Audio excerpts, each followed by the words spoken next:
ಅರಿವಿನ ಮಾತೆ ಅನ್ನದಾತೆ. ಮೊಟ್ಟ ಮೊದಲ ಮಣ್ಣು ಮುಟ್ಟಿದವಳು ಹೆಣ್ಣು, ಮೊಟ್ಟ ಮೊದಲ ಮಣ್ಣು ಮುಟ್ಟಿದವಳು ಹೆಣ್ಣು. ಬೇಸಾಯದ ಬೇರಿವಳು ಹಸಿರಾದಳು ಉಸಿರಾದ, ಬೇಸಾಯದ ಬೇರಿವಳು ಹಸಿರಾದಳು ಉಸಿರಾದಳು. ಅರಿವಿನ ಮಾತೆ ಅನ್ನದಾತೆ, ಅರಿವಿನ ಮಾತೆ ಅನ್ನದಾತೆ. ಭೂತಾಯಿಯ ಮಡಿಲಿನಲ್ಲಿ ಬದುಕ ತೊಟ್ಟಿಲ ತೂಗಿದಳು, ಭೂತಾಯಿಯ ಮಡಿಲಿನಲ್ಲಿ ಬದುಕ ತೊಟ್ಟಿಲ ತೂಗಿದಳು. ಸಂಬಂಧದ ತತ್ವ ಸಾರಿ ಜಗವನ್ನೇ ಸಲಹಿದಳು, ಸಂಬಂಧದ ತತ್ವ ಸಾರಿ ಜಗವನ್ನು ಸಲಹಿದಳು. ಅರಿವಿನ ಮಾತೆ ಅನ್ನದಾತೆ, ಅರಿವಿನ ಮಾತೆ ಅನ್ನದಾತೆ. ಮೊಟ್ಟ ಮೊದಲ ಮಣ್ಣು ಮುಟ್ಟಿದವಳು ಹೆಣ್ಣು, ಮೊಟ್ಟ ಮೊದಲ ಮಣ್ಣು ಮುಟ್ಟಿದವಳು ಹೆಣ್ಣು. ಬೇಸಾಯದ ಬೇರಿವಳು ಹಸಿರಾದಳು ಉಸಿರಾದ, ಬೇಸಾಯದ ಬೇರಿವಳು ಹಸಿರಾದಳು ಉಸಿರಾದಳು. ಅರಿವಿನ ಮಾತೆ ಅನ್ನದಾತೆ, ಅರಿವಿನ ಮಾತೆ ಅನ್ನದಾತೆ. ಮೊಟ್ಟ ಮೊದಲ ಮಣ್ಣು ಬೇಯಿಸಿ ತಿನ್ನುವಂತ ಆಹಾರ ಪದ್ಧತಿಯನ್ನ ಕಂಡುಕೊಟ್ಟವಳು ನನ್ನ ಮಹಿಳೆ. ಅದಕ್ಕೆ ನಾವೊಂದು ದೊಡ್ಡ ಚಪ್ಪಾಳೆ ಹೊಡೆಯೋಣ. ಕಾರಣ, ಕಾಡು ಮೇಡುಗಳಲ್ಲಿ ಕಾಯಿ ಪಲ್ಯಗಳನ್ನ ತಿಂದು ಎಸೆದಾಗ ಆ ಮೊಳಕೆಗಳು, ಆ ಬೀಜದಿಂದ ಬಂದಂತ ಮೊಳಕೆಗಳು ಅಲ್ಲಿಂದ ನಮಗೆ ಫಸಲು ಶುರುವಾಯಿತು. ಆ ಫಸಲು ಶುರುವಾದಾಗ ಆ ಹಸಿ ಮಾಂಸ ಇರಬಹುದು, ಹಸಿ ಗೆಡ್ಡೆ ಗೆಣಸುಗಳನ್ನ ತಿನ್ನುವಾಗ ನನ್ನ ಕಂದಮ್ಮಗಳಿಗೆ ತಾಯಿ ಕರುಳೋದು.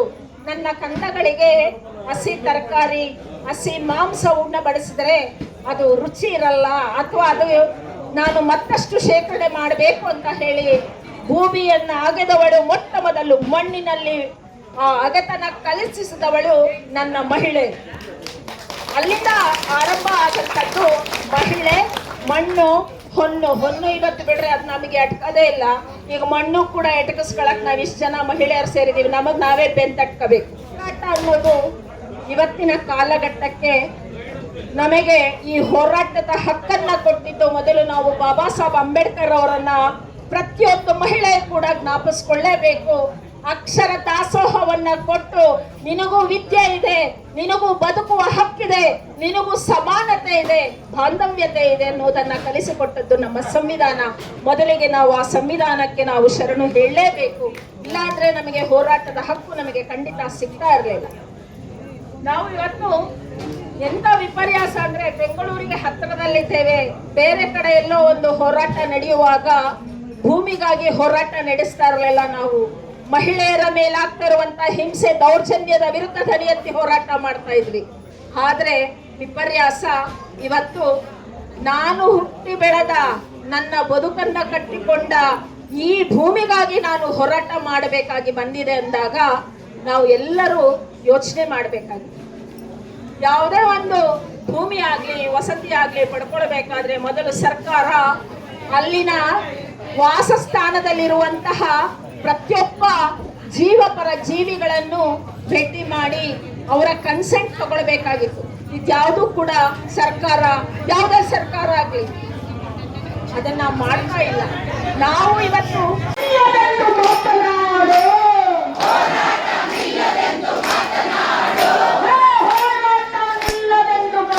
ಸರ್ಕಾರದ ಹುನ್ನಾರ ಏನಿದೆ ಅಂದ್ರೆ ಫಾರ್ಮರ್ಸ್ ರಿಜಿಸ್ಟ್ರೇಷನ್ ಆರಂಭ ಆಗ್ತಾ ಇದೆ.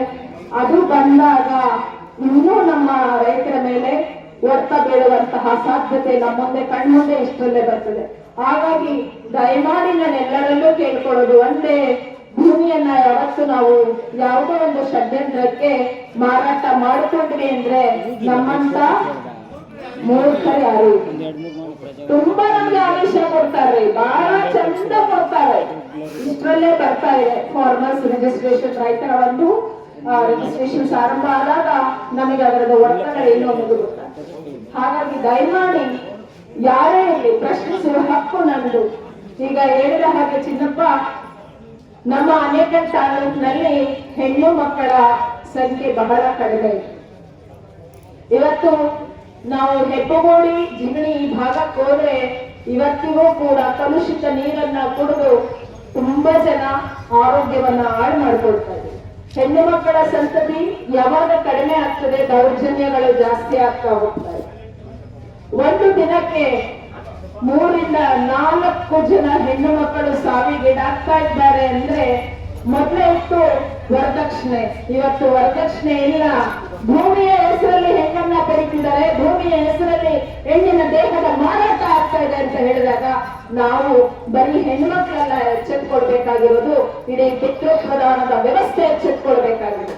ಆ ಪಿತೃ ಪ್ರಧಾನದ ವ್ಯವಸ್ಥೆ ಎಚ್ಚೆತ್ಕೊಳ್ಬೇಕು.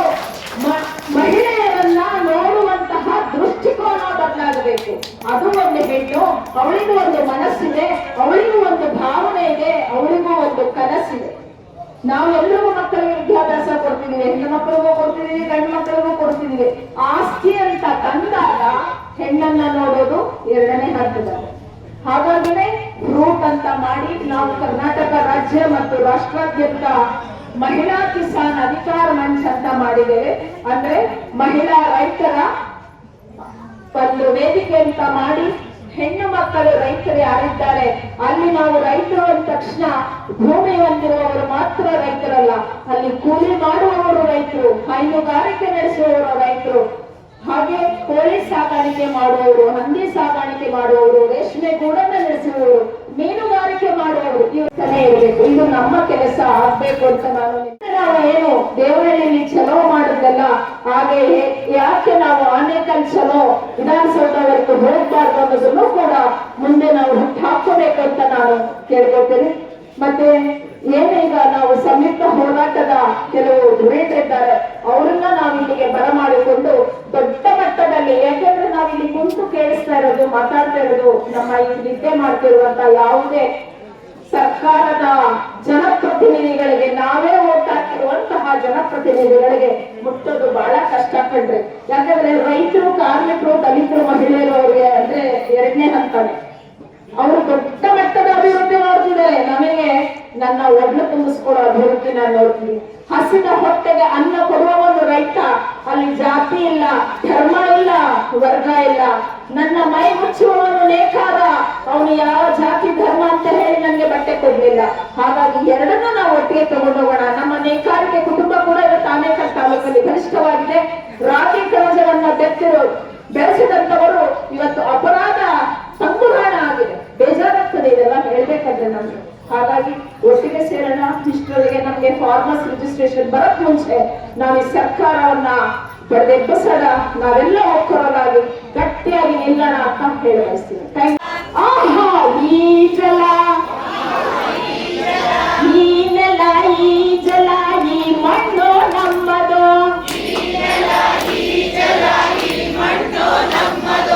ರಕ್ಷಿಸುವ ಹೊಣೆಗಾರಿಕೆ ನೀನೆ ಹೇಳಿ ಯಾರದು, ಆಹಾ ಈ ನೆಲ, ಆಹಾ ಈ ನೆಲ, ಈ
ಬದಲು ಮಾಡ್ಕೊಂಡಿದ್ದಾರೆ ಅಲ್ವಾ.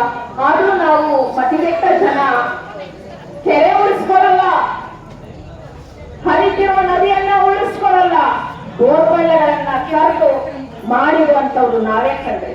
ತಂತ್ರಜ್ಞಾನ ಬೇಕಾ ಇದ್ದಂಗೆಲ್ಲ ಹಾಳು ಮಾಡಕ್ಕೆ ಹೋಗ್ತಾ ಇದ್ದೇವೆ. ಗಿಡ ಮರಗಳ ಬೆಳೆದ ಮರವ ಉಳಿಸಲಿಲ್ಲ, ಗಿಡ ಮರಗಳ ಬೆಳೆಸಲಿಲ್ಲ, ಬೆಳೆದ ಮರವ ಉಳಿಸಲಿಲ್ಲ, ಮರಗಳ ಬೆಳೆಸಲಿಲ್ಲ, ಬೆಳೆದ ಮರವ ಉಳಿಸಲಿಲ್ಲ, ಗಿಡ ಮರಗಳ ಬೆಳೆಸಲಿಲ್ಲ, ಬೆಳೆದ ಮರವ ಉಳಿಸಲಿಲ್ಲ. ಎತ್ತರಲಿಗೆ ಬೆಂಕಿ ಇಡುವ ಭ್ರಷ್ಟರು ನಾವಾದೆವಲ್ಲ, ಎತ್ತರಲಿಗೆ ಬೆಂಕಿ ಇಡುವ ಭ್ರಷ್ಟರು ನಾವಾದೆವಲ್ಲ. ಈ ನೆಲ ಆಹಾ ಈ ಜಲ, ಆಹಾ ಈ ನೆಲ ಈ ಜಲ ಈ ಮಣ್ಣು ನಮ್ಮದು, ರಕ್ಷಿಸುವ ಹೊಣೆಗಾರಿಕೆ ನೀವೇ ಹೇಳಿ ಯಾರದು, ರಕ್ಷಿಸುವ ಹೊಣೆಗಾರಿಕೆ ನೀವೇ ಹೇಳಿ ಯಾರದು. ಗಾಳಿ ಬೆಳಕು ಜೀವ ಜಲ ಜೀವವನ್ನು ಉಳಿಸುತ್ತಿದೆ, ಗಾಳಿ ಬೆಳಕು ಜೀವ ಜಲ ಜೀವವನ್ನು ಉಳಿಸುತ್ತಿದೆ, ಗಾಳಿ ಬೆಳಕು ಜೀವ ಜಲ ಜೀವವನ್ನೇ ಉಳಿಸುತ್ತಿದೆ, ಗಾಳಿ ಬೆಳಕು ಜೀವ ಜಲ ಜೀವವನ್ನೇ ಉಳಿಸುತ್ತಿದೆ. ಮಾನವನ ಜೀವನಕ್ಕೆ ಜೀವವನ್ನೇ ಕೊಡುತ್ತಲಿದೆ, ಮಾನವನ ಜೀವನಕ್ಕೆ ಜೀವವನ್ನೇ ಕೊಡುತ್ತಲಿದೆ. ಈ ನೆಲ ಆಹಾ ಈ ಜಲ, ಆಹಾ ಈ ನೆಲ ಈ ಜಲ ಈ ಮಣ್ಣು ನಮ್ಮದು, ರಕ್ಷಿಸುವ ಹೊಣೆಗಾರಿಕೆ ನೀವೇ ಹೇಳಿ ಯಾರದು, ರಕ್ಷಿಸುವ ಹೊಣೆಗಾರಿಕೆ ನೀವೇ ಹೇಳಿ ಯಾರದು. ಎಲ್ಲರೂ ಒಂದಾಗೋಣ, ಮಾನವ ಕುಲ ಉಳಿಸೋಣ, ಎಲ್ಲರೂ ಒಂದಾಗೋಣ, ಮಾನವ ಕುಲ ಉಳಿಸೋಣ. ಸ್ವಲ್ಪ ಜೋರಾಗಿ ಹೇಳ್ತೀರಾ? ಊಟನ ಸರ್ಜಾಪುರ ಎಲ್ಲರೂ ಒಂದಾಗೋಣ, ಎಲ್ಲರೂ ಒಂದಾಗೋಣ, ಮಾನವ ಕುಲ ಉಳಿಸೋಣ, ಮಾನವ ಕುಲ ಉಳಿಸೋಣ, ಎಲ್ಲರೂ ಒಂದಾಗೋಣ, ಎಲ್ಲರೂ ಒಂದಾಗೋಣ, ಮಾನವ ಕುಲ ಉಳಿಸೋಣ, ಮಾನವ ಕುಲ ಉಳಿಸೋಣ. ನೆಲ ಜಲ ಉಳಿಸಿ, ನೆಲ ಜಲ ಉಳಿಸಿ, ನೆಲದ ಋಣವ ತೀರಿಸೋಣ, ಅಲ್ವಲ್ಲ? ಭೂಮಿಗೆ ಬಂದಿದ್ದೇವೆ ಕಣ್ರಿ. ಮೋಲ್ಡ್ ಮನೆ ಕಟ್ತೀನಿ, ಕಾರಲ್ಲಿ ಓಡಾಡ್ತೀನಿ, ಬಂಗಾರ ಹಾಕೊಳ್ತೀನಿ, ಬಂಗ್ಲಾ ಕಟ್ತೀನಿ. ನಾವ್ ಈ ನೆಲಕ್ಕೆ ಋಣ ಏನಂತ ಕೊಡ್ತೀವಿ? ತೀರಿಸ್ತೀವ? ಸಾಧ್ಯನೇ ಆಗಲ್ಲ. ಆ ತೀರಿಸ್ಬೇಕು ಅಂದ್ರೆ ಈ ನೆಲ, ಈ ಜಲ, ಈ ಪರಿಸರ ಮತ್ತು ಆ ತಾಯಿ ಒಡಲನ್ನ ನಾವು ಕಾಪಾಡಿದಾಗ ಮಾತ್ರ ಆ ಋಣ ತೀರಿಸಲಿಕ್ಕೆ ಸಾಧ್ಯ. ಈ ನೆಲ ಈ ನೆಲ ಈ ಜಲ ಈ ಜಲ ಈ ನೆಲ ಈ ಜಲ ಈ ಮಣ್ಣು ನಮ್ಮದು, ರಕ್ಷಿಸುವ ಹೊಣೆಗಾರಿಕೆ ನೀವೇ ಹೇಳಿ ಯಾರದು, ರಕ್ಷಿಸುವ ಹೊಣೆಗಾರಿಕೆ ನೀವೇ ಹೇಳಿ ಯಾರದು. ಎಲ್ಲರೂ ಒಂದಾಗೋಣ, ಮಾನವ ಕುಲ ಉಳಿಸೋಣ, ಎಲ್ಲರೂ ಒಂದಾಗೋಣ, ಮಾನವ ಕುಲ ಉಳಿಸೋಣ. ನೆಲ ಜಲ ಉಳಿಸಿ, ನೆಲದ ಋಣವ ತೀರಿಸೋಣ, ನೆಲ ಜಲ ಉಳಿಸಿ, ನೆಲದ ಋಣವ ತೀರಿಸೋಣ. ಈ ನೆಲ ಆಹಾ ಈ ನೆಲ, ಆಹಾ ಈ ನೆಲ ಈ ಜಲ ಈ ಮಣ್ಣು ನಮ್ಮದು, ರಕ್ಷಿಸುವ ಹೊಣೆಗಾರಿಕೆ ನೀವೇ ಹೇಳಿ ಯಾರದು, ರಕ್ಷಿಸುವ ಹೊಣೆಗಾರಿಕೆ ನೀವೇ ಹೇಳಿ ಯಾರದು, ರಕ್ಷಿಸುವ ಹೊಣೆಗಾರಿಕೆ ಎಲ್ಲರಿಗೂ ನಮ್ಮದು, ರಕ್ಷಿಸುವ ಹೊಣೆಗಾರಿಕೆ ಎಲ್ಲರಿಗೂ ನಮ್ಮದು, ರಕ್ಷಿಸುವ ಹೊಣೆಗಾರಿಕೆ ಎಲ್ಲರಿಗೂ ನಮ್ಮದು. ಆದರೂ ಸಿದ್ದೇಶ್ವರನವರೇನೋ ಬಂದೇಳಿ ಮಾತು ಹೇಳಿದ್ರೆ ಗೊತ್ತಿಲ್ಲ. ನಾನೊಬ್ಬ ಸಾಮಾನ್ಯ ಕಾರ್ಯಕರ್ತನಾಗಿ ಕೆಲಸ ಮಾಡ್ತಾ ಇದ್ದೇನೆ ಅಷ್ಟೇ. ಏನಕ್ಕೆ ಅಂತ ಹೇಳಿದ್ರೆ ಒಂದು 2-3 ದುಃಖದ ಸಂಗತಿಗಳ ಹೇಳಕ್ಕೆ ಇಷ್ಟಪಡ್ತೇನೆ. ಇವರು ವಿಡಿಯೋನು ಮಾಡಿದೆ ಅದ್ರ ಬಗ್ಗೆ. ತುಂಬಾ ನೋವಾಗುತ್ತೆ ತುಂಬಾ ಟೈಮಲ್ಲಿ ಶೇರ್ ಮಾಡುವಾಗ. ಯಾಕೆಂದ್ರೆ ತುಂಬಾ ಜನ ರೈತರು ಸೇರಿದ್ದಾರೆ, ಅವ್ರು ಗೊತ್ತು ರೈತರ ಕಷ್ಟ. ಅಲ್ಲಿ ಹೋಗಿ ನಾವು ಮಣ್ಣು ಮುಟ್ಟಿದಾಗ ಆ ಮಣ್ಣಿನ ಬಾಂಧವ್ಯ ಏನು ಅಂತ ಹೇಳಿದ್ರು ರೈತರು ಮುಟ್ಟಿದವ್ರಿಗೆ ಗೊತ್ತಾಗುತ್ತೆ. ತುಂಬಾ ಜನ ಹೇಳ್ತಾರೆ ನಾನು ರೈತರ ಮಗ ಅಂತ. ಸಿದ್ದರಾಮಯ್ಯ ಅವರು ಹೇಳ್ಬೋದು, ನಮ್ಮ ಶಿವಣ್ಣರವ್ರು ಹೇಳ್ಬೋದು, ಎಂ ವಿ ಪಾಟೀಲ್ ಹೇಳ್ಬೋದು, ಎಲ್ಲರೂ ಹೇಳ್ತಾ ಇರ್ತಾರೆ ನಾನು ಮಣ್ಣಿನ ಮಗ ಅಂತ. ಆದ್ರೆ ನನ್ನ ಅನಿಸಿಕೆ ಅಂದ್ರೆ ಆ ಮಣ್ಣಿನ ಹೋಗಿ ದಿನ ಮುಟ್ತಾನಲ್ಲ ಅವನಿಗೆ ಗೊತ್ತಿರುತ್ತೆ ಆ ಮಣ್ಣಿನ ಬಾಂಧವ್ಯ ಏನು ಅಂತ. ಅದಕ್ಕೋಸ್ಕರ ನಾನು ಒಂದು ರಾತ್ರಿ ಒಂದು ವಿಡಿಯೋ ಮಾಡಿದೆ, ನೋಡಿರ್ತೀರಾ. ವ್ಯವಸಾಯ ಅನ್ನೋದು ಪ್ರಕೃತಿ ಜೊತೆ ಆಡೋ ಜೂಜಾಟ ಇದ್ದಂತೆ. ನಿಮ್ಗೆ ನಮ್ಮ ರೈತರಿಗೆಲ್ಲ ಗೊತ್ತಿರುತ್ತೆ ಯಾರು ಕಷ್ಟಪಡ್ತಾ ಇರ್ತಾರೆ ಅವ್ರಿಗಿಂತ. ಗೆದ್ದರೆ ಕುಬೇರ, ಸೋತರೆ ಸಾಲಗಾರ. ಅಷ್ಟೆಲ್ಲ ನೋವಿತ್ತು ರೈತ ಆ ಭೂಮಿನ ಫಲವತ್ತಾಗಿ ಉಳುಮೆ ಮಾಡಿ ನೂರಾರು ಜನಕ್ಕೆ ಕೆಲಸ ಕೊಟ್ಟು ಸಾಲ ಸೋಲ ಮಾಡಿ ಇರೋ ಮನೆಯಲ್ಲಿರೋ ಒಡವೆ ತಗೊಂಡೋಗಿ ಬ್ಯಾಂಕಲ್ಲಿ ಇಟ್ಟು ಸಾಲ ತಂದು ಕೃಷಿ ಮಾಡ್ತಾರೆ. ಅದು ಬೆಳೆ ಬೆಳೀತದೋ ಇಲ್ಲೋ ಗೊತ್ತಿರೋದಿಲ್ಲ. ಕೃಷಿಕನಿಗೆ ಯಾವತ್ತೂ ಅನ್ಕೊಂತ ಇರ್ತಾನೆ, ಏನೋ ಒಂದು ಆಶಾಕಿರಣದಿಂದ, ಯಾವುದೋ ಒಂದು ಭಾವನೆಯಿಂದ ನಾನು ಈ ಭೂತಾಯಿನ ನಂಬಿದ್ದೀನಿ ಅನ್ನೋ ಉದ್ದೇಶದಿಂದ ಅವನು ಕೃಷಿ ಮಾಡ್ತಾ ಇರ್ತಾನೆ. ಒಂದು ಬೆಳೆ ಲಾಸ್ ಆದ್ರೂ ಧೃತಿಗೆಡೋದಿಲ್ಲ. ಯಾರ ಮನೆಗೆ ಹೋಗಿ ನನಗೆ ಲಾಸ್ ಆಯ್ತು ಅಂತ ಹೇಳ್ಬಿಟ್ಟು ಹೇಳ್ಕೊಳೋದಿಲ್ಲ. ಮತ್ತೆ ಬೆಳೆ ಬೆಳೀತಾನೆ. ಯಾಕೆಂತ ಹೇಳಿದ್ರೆ ಅವನು ಆ ಭೂತಾಯಿನ ನಂಬಿ ಕೃಷಿ ಮಾಡ್ತಾ ಇರ್ತಾನೆ. ಅವನಲ್ಲಿ ಆ ಛಲ ಇರ್ತದೆ. ಆದ್ರೆ ದುಃಖದ ಸಂಗತಿ ಏನಂತ ಹೇಳಿದ್ರೆ, ಅಷ್ಟು ನಾವು ಆ ಭೂತಾಯಿನ ನಂಬಿ ಅಷ್ಟು ನಂಬಿಕೆಯಿಂದ ಕೆಲಸ ಮಾಡಿರ್ತೀವಿ.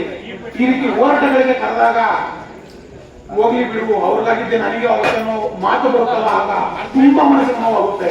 ಅದಕ್ಕೋಸ್ಕರ ನಾನು ರಾತ್ರಿ ಆ ವಿಡಿಯೋ ಮಾಡಿದೆ. ಮತ್ತೆ ಇನ್ನೊಂದು ಸಂಗತಿ ಏನಂತ ಹೇಳಿದ್ರೆ, ನಮ್ಮ ಮನೆಗಳಲ್ಲಿ ನಾವು ಅಣ್ಣ ತಮ್ಮದನ್ನೆಲ್ಲ ನೋಡಿರ್ತೀವಿ. 1 ಅಡಿ ಜಮೀನು ಅಣ್ಣ ತಮ್ಮಂದ್ರು ಈ ಕಡೆಯಿಂದ ಆ ಕಡೆ ಬಂದ್ರೆ ಹೊಡೆದಾಡಿ ಕೋರ್ಟ್ಗೆ ಹೋಗಿ ಕೇಸ್ ಆಗಿರೋ ಸಂಗತಿಗಳು ನಮ್ಮ ಮುಂದೆ ತುಂಬಾ ಉದಾಹರಣೆಗಳಿವೆ. ಅಲ್ಲಿ 1 ಅಡಿ ಜಮೀನಿಗೆ ನಾವು ಹೊಡೆದಾಡಿ ಅಣ್ಣ ತಮ್ಮಂದ್ರು, ಮನೆಯಲ್ಲಿರೋ ಮಹಿಳೆಯರು, ಮಕ್ಕಳು ಎಲ್ಲ ಹೊಡೆದಾಡ್ತೀವಿ. ಆದ್ರೆ ಇಲ್ಲಿ ಸರ್ಕಾರದ ನಿರ್ಲಕ್ಷ್ಯದಿಂದ ನಮ್ಮ ಭೂಮಿನ ಸರ್ಕಾರ ತಗೊಂಡು ಹೋಗ್ತಾ ಇದೆ. ಆದ್ರೆ ನಾವು ಮನೆಯಿಂದ ಆಚೆ ಬಂದು ಹೋರಾಟ ಬರ್ತಾ ಇಲ್ಲ. ಇದು ಮತ್ತೊಂದು ದುಃಖದ ಸಂಗತಿ. ಮತ್ತೆ ಇನ್ನೊಂದು ಏನಂತ ಹೇಳಿದ್ರೆ, ನಮ್ಮ ಜನಪ್ರತಿನಿಧಿಗಳು ನಮ್ಮ MLA ಅವರೇ ಆಗಲಿ, ನಾನು ರೈತರ ಪರ ಇದ್ದೇನೆ ಅಂತ ಹೇಳ್ತಾರೆ, ಧನ್ಯವಾದಗಳು. ಯಾಕಂದ್ರೆ ಅವರು ನಮ್ಮ ಪ್ರತಿನಿಧಿಗಳು ನಮ್ಮ ಪರ ಇರಬೇಕು. ಆದ್ರೆ ವಿರೋಧ ಪಕ್ಷದ ನಾಯಕರು ಹೇಳಿದರೆ ಗೊತ್ತೇ ಆಗ್ತದೆ. ನಾನು ತುಂಬಾ ಯೋಚನೆ ಮಾಡ್ತೀನಿ. ಅವರಿಗೆ ಧ್ವನಿ ಎತ್ತೋದಕ್ಕೆ ಇದು ಸದಾವಕಾಶ, ಸರ್ಕಾರನ ಕಟ್ಟಿ ಹಾಕೋದಕ್ಕೆ ಇದು ಸದಾವಕಾಶ. ಎಲ್ಲೋ ಯೂರಿಯಾ ಸಿಕ್ಕಿಲ್ಲ ಅಂತ ಹೇಳ್ಬಿಟ್ಟು ಬಿಜಾಪುರದಲ್ಲಿ ಹೋಗಿ ಹೋರಾಟ ಮಾಡಿ ಅಲ್ಲಿ ಎಲ್ಲಾ ನ್ಯೂಸ್ಗಳು ಬರೋದಕ್ಕೂ ಹೋಗಿ ಮಾತಾಡ್ತಾರೆ, ನಾವು ಗೊಬ್ಬರ ಕೊಡ್ತೀವಿ, ಕೊಡ್ತೀವಿ, ಸರ್ಕಾರನ ಮಾತಾಡ್ತೀವಿ ಅಂತ ಹೇಳ್ಬಿಟ್ಟು. ಆ ಯೂರಿಯಾ ಜಿಲ್ಲೆಗೆ ಭೂಮಿನೇ ಇಲ್ಲ ನಮ್ಮ ಹತ್ರ. ಇನ್ನು ಸ್ವಲ್ಪ ದಿನ ಸರ್ಕಾರ ತಗೊಂಡೋಗ್ತಾ ಇದೆ. ಅದರ ಬಗ್ಗೆ ಯಾಕೆ ಈ ವಿರೋಧ ಪಕ್ಷದವರು ಧ್ವನಿ ಎತ್ತಾ ಇಲ್ಲ? ಶಾಮಿಲ್ ಆಗಿರುವ, ಆದ್ರೆ ಅವರಿಗೆ ಸರ್ಕಾರ ಕಟ್ಟಿ ಆಗುತ್ತೆ. ನಮ್ಮ ಜನಪ್ರತಿನಿಧಿ ನಿಮ್ಮ ಜೊತೆ ನಾವಿದ್ದೀನಿ ಅಂತ ಹೇಳ್ತಾ ಇದ್ದಾರೆ. ಆದ್ರೆ ನಮ್ಮ ವಿರೋಧ ಪಕ್ಷದವರಾಗಿ ನಮ್ಮಿಂದ ಆಯ್ಕೆವಾದ ನಮ್ಮ ಸಂಸದರು ಮಂಜುನಾಥ್ ಅವರು ಹೃದಯ ಶಸ್ತ್ರಚಿಕಿತ್ಸಾ ತಜ್ಞರು, ಅವರಿಗೆ ನಮ್ಮ ರೈತರ ಹೃದಯದ ನೋವು ಗೊತ್ತಾಗ್ತಾ ಇಲ್ವಾ? ಯಾಕೆ ಈ ವಿರೋಧ ಪಕ್ಷದ ನಾಯಕರು ನಮ್ಮ ಪರವಾಗಿ ಧ್ವನಿ ಎತ್ತಾ ಇಲ್ಲ? ನೀವು ನನಗೆ ಅರ್ಥ ಆಗ್ತಾ ಇರೋ ನೋವು. ಸೊ ಈ 3 ಸಂಗತಿಗಳ ಬಗ್ಗೆ ನಿಮಗೊಂದ್ಸಲ ಹೇಳೋಣ ನಾವು ಉದ್ದೇಶದಿಂದ ಮಾತಾಡ್ತಾ ಇದ್ದೀನಿ. ಎಲ್ಲರೂ ತಪ್ಪೇನಿದ್ರೆ ಯಾರು ರಾಜಕೀಯ ವಿರೋಧ ಪಕ್ಷರು ಬಂದಿಲ್ಲ ಅಂತ ನಿನ್ನೆನೆ MP ಮಂಜುನಾಥ್ ಅವರು ಡೆಲ್ಲಿಯಿಂದ ಫೋನ್ ಮಾಡಿ ತಿಳಿಸಿದ್ದಾರೆ. ನಾವು ಒಂದು ದಿವಸ ನಿಮ್ಮ ಜೊತೆಯಲ್ಲಿ ಭಾಗಿಯಾಗ್ತೀವಿ ಅಂತ. ನಾನು ಇವತ್ತು ಅದು ಕಮಿಟಿಯಲ್ಲಿ ಬೆಳಗ್ಗೆನೆ ತಿಳಿಸಿದ್ದೀನಿ. ಕೇಶವ್ ಅವರು ಬೆಳಗ್ಗೆನೆ ಹೇಳಿದೆ, ಅಶೋಕ್ ಅವ್ರನ್ನು ಕರೆಯೋಣ, ಎಲ್ಲರೂ ಕರೆದು ಇಲ್ಲೇ ಒಂದು ದೊಡ್ಡ ಪ್ರೋಗ್ರಾಮ್ ಮಾಡೋಣ ಅಂತ ನಿನ್ನೆ ಅವ್ರು ಫೋನ್ ಮಾಡಿದ್ರು. ಇವತ್ತು ಈ ವಿಷಯ ತಿಳಿಸಿದ್ದೀವಿ. ಅದೊಂದು ವಿಷಯ ಆಯ್ತು. ನಮ್ಮ ಹೆಣ್ಣು ಮಕ್ಕಳಿಗೆ ಇವತ್ತು ರೋಷವನ್ನು ತುಂಬೋದಕ್ಕೆ ಮಮತಾ ಅವರು ಬಂದಿದ್ದಾರೆ. ಮುಂದಿನ ದಿನಗಳಲ್ಲಿ ಅವ್ರು ಯಾವ ರೀತಿ ಉಚ್ಚ ಎದುರಿಸಲ್ಲ, ಅದೇ ರೀತಿ ನೀವು ಹೋರಾಟದಲ್ಲಿ ಭಾಗಿಯಾಗಿ ಸರ್ಕಾರವನ್ನು ನಡಗಿಸಿ ವಿಧಾನಸೌಧದ ಒಂದು ಮುತ್ತಿಗೆ ಹೆಣ್ಣು ಮಕ್ಕಳು ಆಗಿದ್ರೆ ಮಾತ್ರ ನಮ್ಮ ಭೂಮಿಯನ್ನ ಅವ್ರು ಬಿಡಕ್ ತಯಾರಾಗ್ತಾರೆ ಅಂತ ಹೇಳಬೇಕು. ಯಾಕಂದ್ರೆ ಇವತ್ತಿನ ದಿವಸ ನಮ್ಮ ಹೋರಾಟಗಳ ಸುಮಾರು ರಾಜ್ಯಗಳನ್ನು ಕಳ್ಕೊಂಡಾಗೂ ಸಹ ಕಿತ್ತೂರು ರಾಣಿ ಚೆನ್ನಮ್ಮ ಅಂತ ಹೋರಾಟಗಾರ್ತಿಗಳು ನಿಜವಾಗೂ ಅಂತ ಉದಾಹರಣೆಗಳು ನಮ್ಮ ಕರ್ನಾಟಕದಲ್ಲೇ ಇದೆ. ಅಂತಂತಹ ಮಹಿಳೆಯರು ನಮ್ಮ ಕರ್ನಾಟಕದಲ್ಲಿ ಇದ್ರು. ಅವರನ್ನು ನೆನೆಯುತ್ತಾ ಮುಂದಿನ ಮತ್ತೆ ಮಮತನ್ನವರು ನಮ್ಮ ಜೊತೆ ಬರೋದ್ರಲ್ಲಿ ನಮ್ಮದೇ ಹೆಣ್ಣು ಮಕ್ಕಳು ಅವ್ರಿಗಿಂತ ಜೋರ ಧ್ವನಿಯಲ್ಲಿ ಅವರಿಗೆ ಹೇಳಿ ನೋಡೋಣ. ಈಗ ಮುಂದೆ ವರಲಕ್ಷ್ಮಿ ಹಬ್ಬ ಬರ್ತಾ ಇದೆ. ಎಲ್ಲಾ ಮನೆಗೂ ಹೋಗ್ತೀರಾ, ನಮ್ಮ ಮನೆ ಕುಂಕುಮ ಬನ್ನಿ ಅಂತ ಕೇಳ್ತೀರಾ, ಊಟಕ್ಕೆ ಬನ್ನಿ ಅಂತ ಕೇಳ್ತೀರಾ. ಹಾಗೆ ಇವತ್ತಿಂದ ನಮ್ಮ ಧ್ವನಿ ಬನ್ನಿ ಅಂತ ಕರ್ಕೊಂಡ್ಬನ್ನಿ. ನೀವು ಪ್ರತಿ ಮನೆಗಳ ಪಕ್ಕದಲ್ಲಿ ಈ ತರ ಹಬ್ಬಕ್ಕೆ ಯಾವ ತರ ಕರೀತೀರೋ, ಮದುವೆಗೆ ಯಾವ ತರ ಕರೀತೀರೋ, ನಾಮಕಾಗಿ ಕರೀತೀರೋ, ನಮ್ಮ ಧ್ವನಿ ಉಳಿದು ಬನ್ನಿ ಅಂತ ಹೇಳಿದ್ರೆ ಇದು ನನ್ನ ಅನಿಸಿಕೆ. ದಯವಿಟ್ಟು ಹೌದು, ಇನ್ನು ನಮ್ಮ ಮಹಿಳೆಯರಿದ್ದಾರೆ. ನಾವು ಮತ್ತೊಂದು ಸಾರಿ ಹೇಳ್ತಾ ಇದ್ದೀವಿ, ನಾವು ಗೆಲ್ಲೋದಕ್ಕೆ ಸಾಧ್ಯ. ಆಯ್ತಾ? ನಮ್ಮ ಮುಖಾಂತರ ತಂಡದವರಿಗೆ ಮಾಡಿ